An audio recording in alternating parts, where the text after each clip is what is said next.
Namaskaram, Sadhguru. Indians don't know the greatness of this culture. How to bring back the pride, Sadhguru? I think one thing we have to do is rewrite a more responsible history of what has happened in this land for a long time. Not in the last 3,000 years, not in the 1400 years. What people in this land have done for a long time has to be brought back. In other countries, people are studying this. If you go to…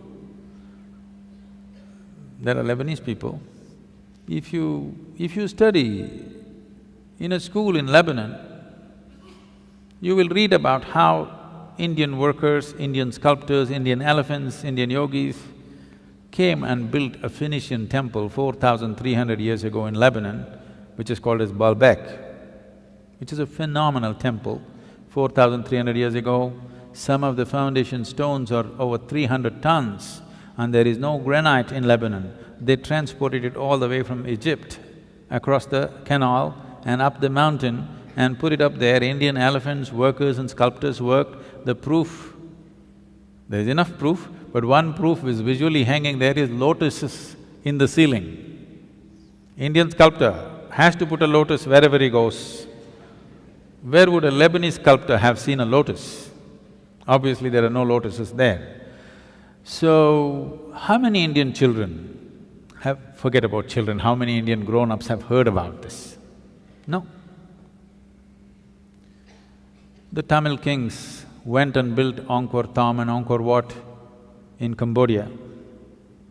Angkor Thom is the largest religious building on this planet. The intricacy and the engineering, the sheer design and engineering of how these temples are built, if you go and see, you will feel proud of being a human being, because if human beings can think something like this 1,000 years ago and manifest it, it is too much. This was done by the Tamil kings, most of the work done by probably the Tamil labor. From first standard to 12th standard, does any Tamil child even read a line about this in their history book? No. We only read how we were conquered, raped, looted, beaten by other people. Then if there is no pride, why would you want to recreate it? You need to understand this. A culture or a nation is just an idea. When human beings take this on as an identity, attach some pride to it, it burns through one's mind and into his heart. Now he wants to protect it, rise it, keep it clean, keep it wonderful. If you do not build pride into it, then people will want to avoid it. Everybody will want to avoid it. Now, whatever you think is most successful in the world, you will want to imitate that. Today, our idea of success has become purely economic, not aesthetic, it is not intelligence that we value, it is not wisdom that we value, it is not beauty or aesthetics that we value, it is not spiritual attainments that we value. Who is the big man in Coimbatore, if I ask? People will only name the richest man in the town. They will not name the wisest man in town, the most beautiful man in town, most meditative man in town. No, the richest man in town is the biggest man. So who is the biggest whatever? Whichever is the richest nation, whichever is the richest culture, power and money have become the highest goals, which itself is a very rudimentary way of looking at life. Because of that, right now, I promised the American meditators, next 2 years I'm going to invest a lot of time in United States, because knowingly or unknowingly, they have taken on the leadership in the world. No sense? See, if all the American people wear blue workman's clothes, half the world is wearing Americans' workman's clothes. You just go to any city, Mumbai or Chennai or Bangalore especially, you look down below the knees, more than 60% is wearing blue denims. When we have the most intricate weaves, there are over 120 weaves in the country which are unique and many of them are dying. No other culture on the planet has the variety of weaves that India has.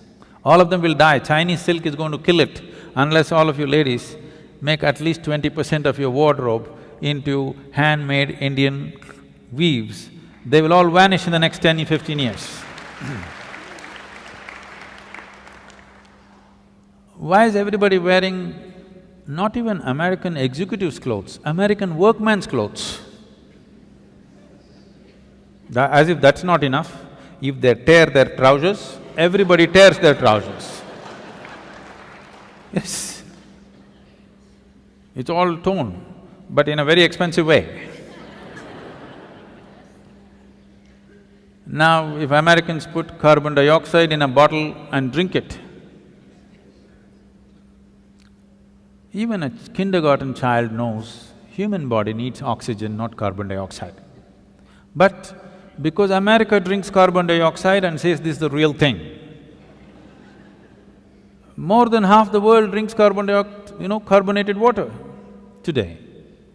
If you go to one of the remote villages here, there may be people, not in this area maybe, but anywhere else if you go, they might not have heard the word yoga, but they know what is Coca-Cola.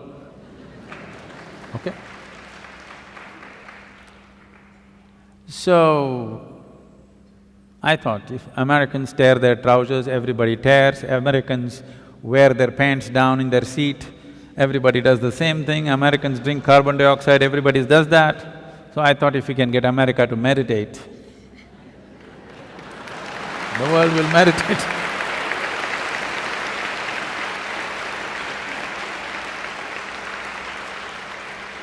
So, we are doing a little bit of a big push in the next 2 years in United States. We want America to meditate.